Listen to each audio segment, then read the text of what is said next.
Now, I'm gonna make the assumption that you've heard of dollar cost averaging or DCA because it's one of those concepts in investing that's tossed around the most, and in my view, it's oftentimes used the most superficially. That's why today's video is for those of you who might have thought to yourself, I'm not entirely sure what it's referring to, but I'd like to know a little bit more. I'll define it with a quick overview, and then how most people misunderstand what DCA is.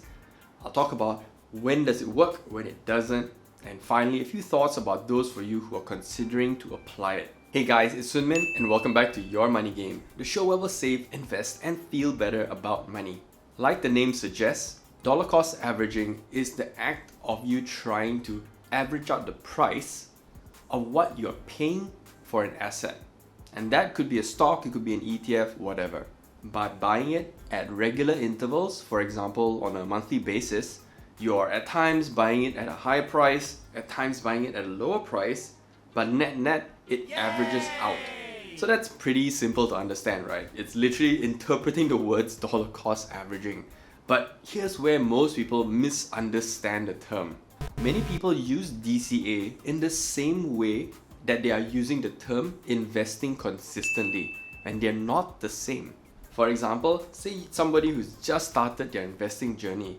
They've identified an asset that they want to buy, and then they said, okay, I've got $1,000 every month that I can use to buy this asset. So because of that, they said, okay, I'm going to DCA, which is basically investing every month from here on with $1,000. However, that just means he is investing consistently, and it's not really the same thing as DCA. The original concept of DCA is that it is a specific strategy on how you would divide up a large sum of money that you have right now and you're spreading it out over a long period. But you might be saying that, hey Sunmin, why does this even matter? Are you just being a smart ass here? To me, investing consistently is a given. However, say you suddenly have a large sum of cash.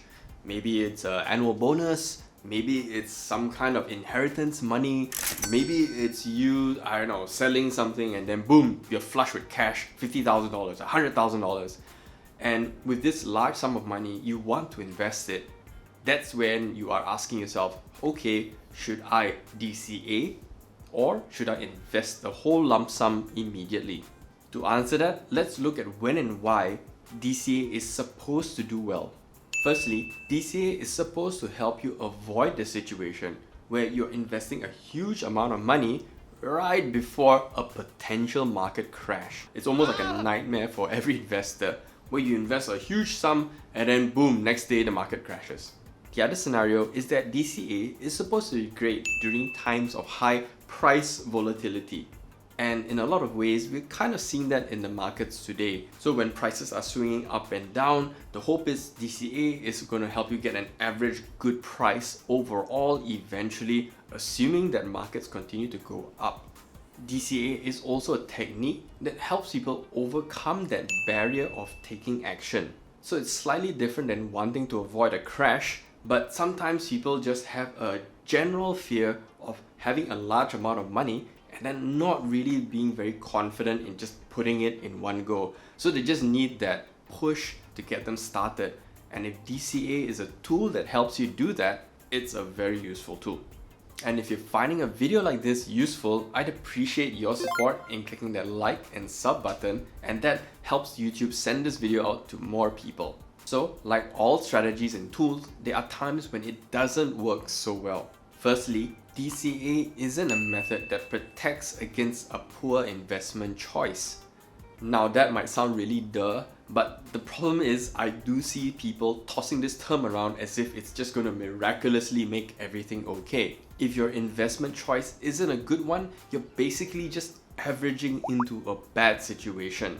So DCA really needs to be matched with a good investment choice that meets your goals. Next is that there have been multiple studies that show that DCA isn't the best strategy if what you want is the odds of getting the best returns. So what you're seeing here is a comparison between two styles: investing immediately, which is the whole lump sum invested at one go, and the other systematic. As the word implies, you are investing systematically over a long period, and in the research case, it is 12 months. And the results showed that immediate investing outperforms systematic investing the majority of the time. What's also interesting about the findings is that even the asset allocation mix didn't really impact the findings. So this piece of research was done by Vanguard, and they are pretty reputable, and I've attached it down below if you wanted to dig into it for yourself. Next is when you have a relatively small amount of money, but fees are quite high. Now this isn't really critical, but it's important to note that many of the brokers out there tend to have a minimum sum for you to invest regardless of how many shares that you buy. Because of that, if your dollar amount invested is small at each transaction, the fees that you're paying per transaction is going to be a relatively large percentage of it. Now, I really think it's not a critical point, but it's still something you should be aware about. Finally, for those of you who are now having a large sum of money and you're thinking about whether or not to DCA, here are a few considerations. By far the biggest reason is if you have trouble taking action. Maybe it's fear, procrastination, but if you really feel that you need that help to get over the hurdle, split that large sum of money into 6 or 12 pieces, and then hopefully that will help you take action. Next is that you should ask yourself honestly if you would have trouble pulling the trigger consistently every month during the intervals of the DCA.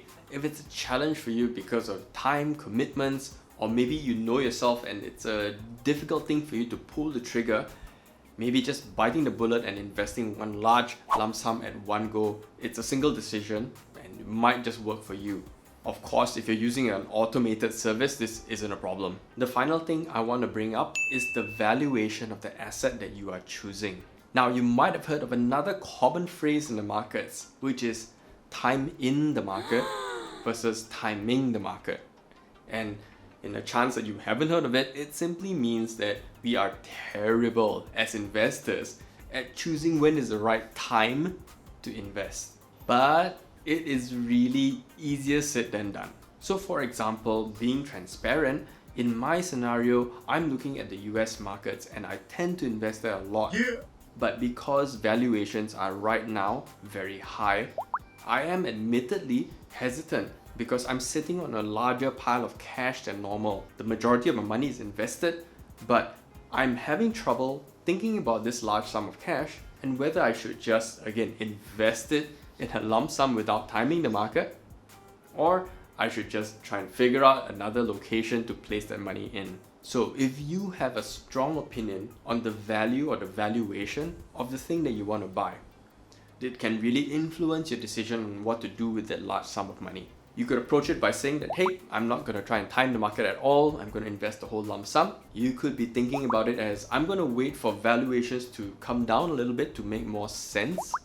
Or you could be saying that, hey, I'm just going to DCA and not worry about it. So in my case, it's my own little advice that I need to think about for myself. What are your thoughts on DCA?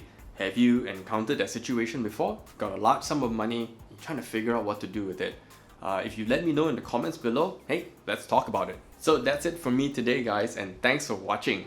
And if you got value out of this, I would appreciate your support in clicking that like, sub, and bell button, because I'm going to be back again next Sunday with a brand new video. And until then, you take care and keep playing your own game.